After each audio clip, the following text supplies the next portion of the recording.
وجاء أهل المدينة يستبشرون، اور شہر والے خوشی مناتے ہوئے لوط کے پاس آ پہنچے۔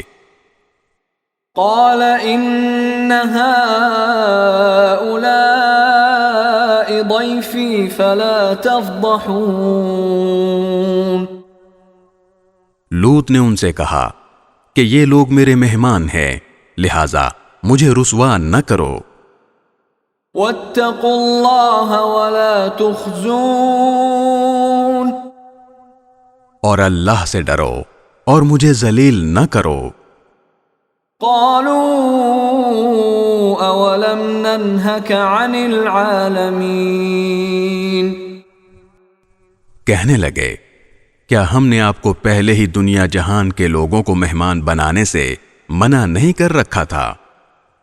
قال هؤلاء